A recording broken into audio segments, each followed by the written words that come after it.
This is the Google Pixel 9 Pro and I got it for under $375. That's not clickbait, I'll show you guys in a little bit. In under a week of having this device, I've enjoyed using it and trying it out and seeing what features from the Google Pixel 8 Pro carry over and what improve. So I'd love to tell you in my first impressions video what those are. So let's talk tech.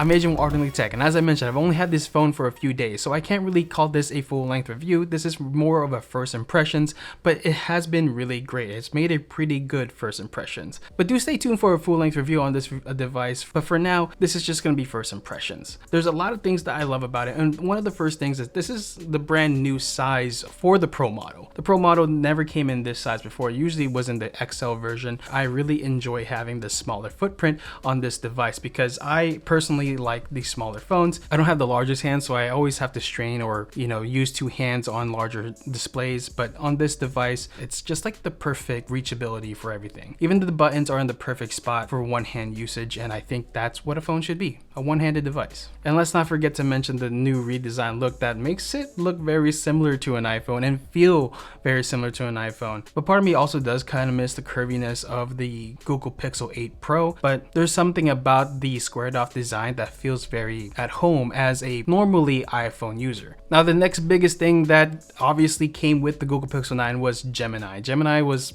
like majority of the presentation when they announced the Google Pixel 9, and I haven't dived too much into testing Gemini to its fullest extent, so I will be saving my thoughts on Gemini as a whole in a later longer term review. But from what I have tested and have enjoyed was actually the Gemini Live. Gemini Live is like having a full-on conversation with AI or with somebody, especially as for me, someone who likes to kind of brainstorm out loud. It was just nice to have something to talk to and actually bounce off and be a little helpful sometimes. I'll be testing that out more, maybe do a dedicated video on just that alone, but there were some things that weren't that great about Gemini, and I'll tell you that here in a little bit. Another improvement that I liked in the 9 Pro from the 8 Pro was actually the new fingerprint sensor. Now that it uses ultrasonic rays versus like the light rays that it used to project, it feels a lot more faster, a lot more accurate, and just a bit overall more responsive. With the light rays and in night situations, I felt like the fingerprint sensor on the 8 Pro just seemed to be a little lackluster or less responsive or less effective, but this ultrasonic fingerprint sensor really is an upgrade. Let's talk about how I got this for $375. Now it's kind of unrelated to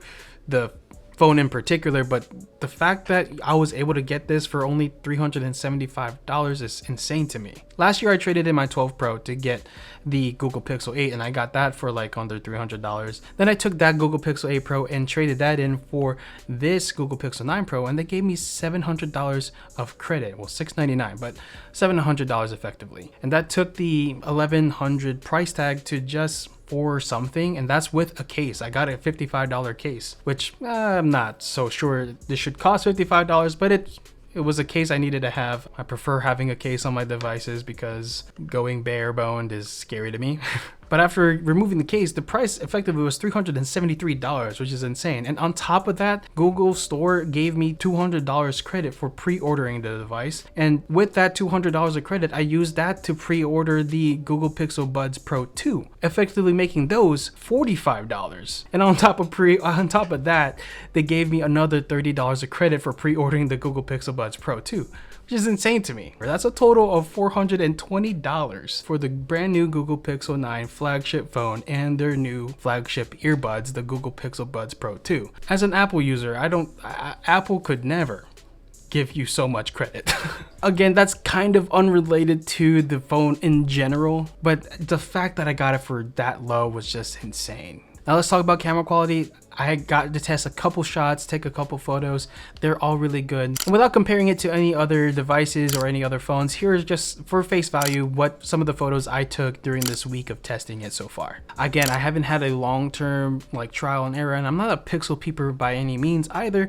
So most of these things are going to be pretty general. and I in general need a quick fast photo, and most of the times it's able to deliver that. Let me know what you think. Would you be happy with these photos just at a quick glance? Now let me try to kill two birds with one stone and show you the video quality from the Google Pixel 9 Pro while I'll tell you about the service from the Google Pixel 9 and how great it is. The service on this phone is amazing. It's actually really good and really sturdy, and I haven't had any issues with finding dead zones or anything. There are a few places that I go in my day-to-day life where I don't have the best service when I use my iPhone and my cellular service provider there. But with my Google Pixel 9, I found that those dead zones don't really affect it, especially with Mint Mobile. And that's who we partnered for today's video. If you didn't know, Mint Mobile offers premium wireless service for just $15 a month. And if you're a new customer to Mint Mobile, you can get 3 months of their unlimited plan for just that same price, $15 a month. That's usually the price for the base plan, which is really cheap as it is. Use our link mintmobile.com/ardently to get started if you want to give it a try, or you can just scan this QR code right here. Mint Mobile is on the nation's largest 5G network, which is great because saving money shouldn't come at the cost of quality service. As I mentioned before, I use Mint Mobile on my Google Pixel 8 and now I use it on my Google Pixel 9, and there are some days where I find myself having no service on my iPhone, but having service on my Google Pixel 9 and Mint. If you have any hesitations about switching, rest assured it's really easy. It can be done under like a few minutes with their eSIM service. So again, if you want to give it a try, use our link mintmobile.com/ardently. Use the link down below if it's easier, or you scan the QR code. And again, if you're a new user, you get 3 months of their unlimited plan for just $15 a month. $45 for unlimited. It's crazy. Now I mentioned the camera bump earlier. I like it, and there's times where I'm like, I don't know if I like it or not. I like the change. I do kind of miss the fact that it connected, but at the same time, it looks really clean. It looks well done. So I can't really complain. I do also appreciate the brushed aluminum rather than the stained like glossiness of the like borders, which I get it. A lot of phones have done it.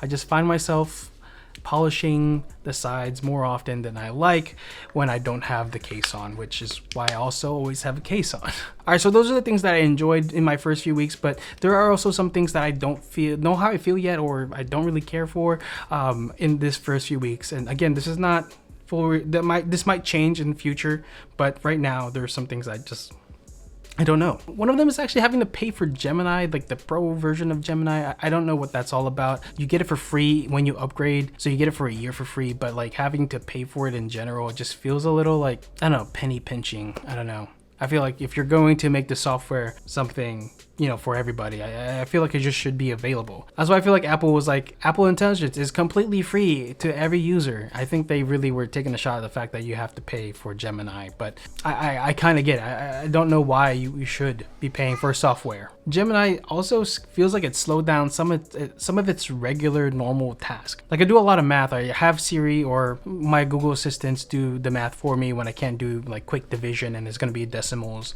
I'm trying to figure out pricing for certain things on my other business. But it takes a moment with Gemini because it's like, oh, I've been improving my blah, blah, blah, blah, blah. And like, I don't need to know what you've been improving. Just tell me the answer. Just tell me the answer. Watch. Let's see if it shows it. Was 32 divided by 12? 32 divided by 12 is approximately 2.67. My pleasure. I've been growing my expertise in solving expression evaluation problems. Let's evaluate the expression. Steps to solve. 1. Simplify the fraction. Answer. It doesn't tell you the answer. You have to look at the screen to look at it. But while this one just gives you the answer right away, this is the Google Pixel 8 Pro. This one is telling you how it got there, which again, it can be helpful for certain situations. But if I'm asking you on here, I just want the answer. And it gives me a fraction. The fact that I have to ask it to put in decimals. I mean, I guess I could be more specific, but I don't know. It was just so much faster on the Google Pixel 8 before Gemini, and so I feel like Gemini is slowing some of the normal tasks down than it should. To me, it just doesn't seem ready, or it's just confusing. And I feel like watching a few reviews and other people's first impressions, it's kind of similar. So that's why I say like I want to give it more time before I give my full thoughts of this phone entirely. Hopefully they improve some of these things with just software updates. There's a lot to be said there. Again, there's a lot of things that I would like to see and be improved, but there are a lot of things that I did enjoy with the Pixel 9. Now, this is not a fully fledged review. If you want to see that, make sure to stay tuned and subscribe for more videos like this. Overall though, I'm really happy with the upgrade from the 8 Pro to the 9 Pro, and I enjoy the smaller form factor. The battery life still seems to be really good in my experience. That's actually uncanny. They're both at 74% right now. That's funny. But I'll also be upgrading to the 16 Pro, even though Arnell said in his recent video not to. You can watch that video right here, so I can compare the two AI softwares together in a future video. Subscribe for that video, and we'll see you on the next one. Peace.